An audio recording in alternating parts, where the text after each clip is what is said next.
I'm going to tell you a story that's going to be hard to hear, but this story is important because the 3 black men that I'm going to tell you about suffer something that black people are still enduring today.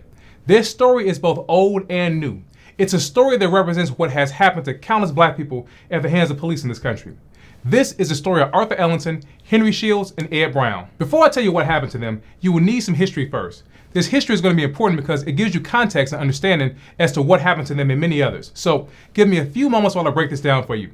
This is a really important story, and I encourage each of you to watch it to the end. In the early 20th century, the American South witnessed a grim evolution in racial violence.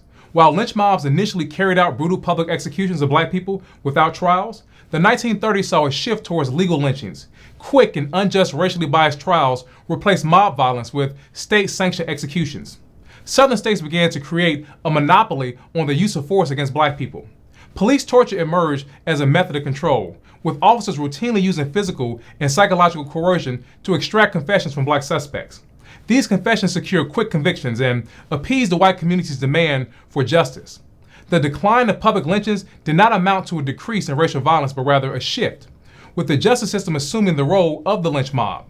Despite the decrease in lynchings, state-sanctioned executions of black people rose, which continued the racial violence under the guise of judicial fairness. The electric chair replaced the lynch mob. One of the cases that really highlights this is the case of Arthur Ellington, Henry Shields, and Ed Brown. In the early 1930s, Kemper County, Mississippi was a place deeply entrenched in the brutal legacy of racial violence against black people. Although Mississippi holds the unfortunate record of having the highest number of lynchings in any state, with 574 lynchings between 1882 and 1951, Kemper County stood out even within the state. This rural area was known as Bloody Kemper and had the highest per capita rate of lynchings in the entire state. On March 30th, 1934, 60-year-old Raymond Stewart was discovered severely injured in his home in Scuba, Kemper County. He had suffered multiple cuts and blows and died from his injuries. Immediately after the attack, they began to search for the attackers. Before the sheriff of Kemper County, J.D. Adcock, had even arrived at the victim's home, more than 200 people had already shown up. They brought in bloodhounds to help with the search. But because the crowd was so large and it was so numerous, the dogs could not even pick up a scent.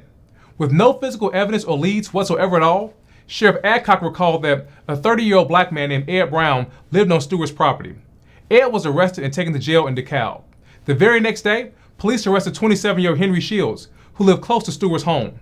The next day after that, the police arrested another black man, 21-year-old Arthur Ellington. The police claimed that each of these men had confessed to the crime. Police said that they went to Stewart's home with the intention to rob him. This prompted outrage in the community, and anger began to rise for revenge. Armed men with weapons came to the jail and surrounded it. It got so bad that the police considered calling in the National Guard just to keep calm. The police feared that each of these men would be lynched. But the police weren't telling all of the story. All 3 black men had been severely beaten by the mob and by the police. Ed Brown was forced to strip naked. The police then bent him over a chair and beat him with leather straps. They beat him until he finally confessed. Henry was also whipped and beaten until he confessed. And what happened to Arthur was even worse. He was seized by a mob of over 20 people. They tied a rope around his neck and then tied him to a tree. The mob then performed 2 hangings on him. When he didn't confess, they released him. But he was arrested the next day and taken across the border to Alabama. He said that the police beat him for so long until he finally confessed. He said that he could not take the beatings anymore, and he told them what they wanted to hear. Before the 3 black men were even indicted or tried, officials were already talking about an execution date for the 3 men. They had planned the date for them to hang to be May 11th, 1934. The 3 men were indicted on April 4th, 1934, and the trial started the very next day on April 5th. It lasted all of 1.5 days. They were appointed 2 lawyers to represent them. District Attorney John C. Stennis tried the case himself. This man would later go on to serve 41 years in the U.S. Senate.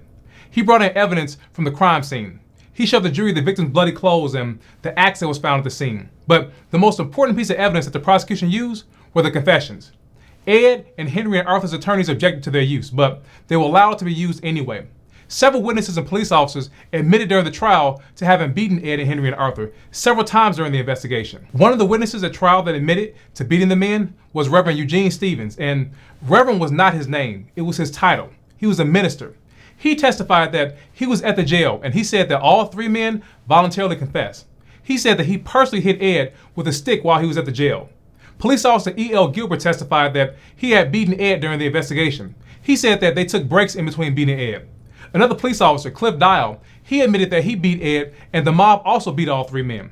He said that the mob didn't beat them as much as he would have. Now, remember, this testimony is in open court. They talked about beating black suspects like it was nothing, and they did this because it was nothing to them. It was commonplace back then, and they knew they would not face any consequences at all. Ed, Henry, and Arthur testified about what happened to them. Their injuries were still visible on their bodies when they testified. Their attorneys contended that the confessions violated Mississippi law that required their confessions to be freely and voluntarily made. Judge J.I. Sturtevant admitted the confessions as evidence anyway. It took the all-white jury less than 30 minutes to find them guilty. Judge Sturtevant immediately sentenced them to death by hanging. The execution date was set for May 11th, the date that had already been predetermined. Ed, Henry, and Arthur were immediately taken to the execution cell to await hanging. But this was not the end of their case. The fight to free them continued, and we can thank the NAACP for this. Following the Brown, Ellington, and Shields case, the NAACP became involved in several dozen cases between 1935 and 1955, where African American defendants in the South had been convicted based on allegedly forced confessions. In the 1930s, under the leadership of Charles Hamilton Houston and later under Thurgood Marshall, the NAACP shifted its strategy towards fighting racial injustice in American courts. The first case they took that involved forced confessions was that of Ellington, Shields, and Brown in Mississippi. After their conviction in Kemper County, Mississippi, their court-appointed attorney, John Clark, he decided to appeal their case, and he sought assistance from the NAACP National Office. The NAACP sent money to help with their costs. In January 1935, the Mississippi Supreme Court upheld their convictions and their death sentences. Then Earl Brewer, a prominent Mississippi criminal defense attorney and former governor of Mississippi, he agreed to represent the three men. He filed a second appeal to the Mississippi Supreme Court. That appeal was also denied. The NAACP stepped in to help. It said that it would financially support Brewer in a possible appeal to the U.S. Supreme Court. It ran an article in its monthly magazine, The Crisis, asking for donations to help the three black men in their legal defense. Brewer and the NAACP appealed the case all the way to the U.S. Supreme Court. And in February of 1936, the court overturned their convictions, saying that beating the men until they confessed violated their 14th Amendment rights. The court said that what happened in the Mississippi court was something like out of medieval times. This victory and legal ruling formed the basis for the NAACP to bring many more cases before the court on behalf of black people who were forced to confess. I want to cover some of them in the future. But the battle was not over for Arthur, Ed, and Henry. Even though their convictions were overturned, they remained in jail in Mississippi. District Attorney Stennis refused to dismiss the charges against them and said that the state intended to retry them again. 8 months later, the three of them agreed to a plea bargain with the DA. The three men believed that the local court would convict them again, regardless of the weak evidence against them, and that they'd be sentenced to die once more. They were sentenced to prison terms of 10, 5, and 3 years.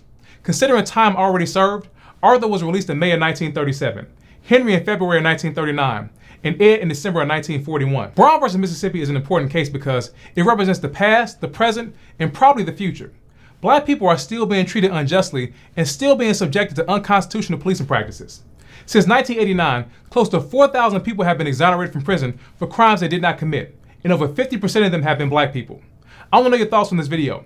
Had you ever heard of the case of Brown versus Mississippi, and how did it make you feel learning what these three black men went through? Drop me a comment down below and let me know what you think.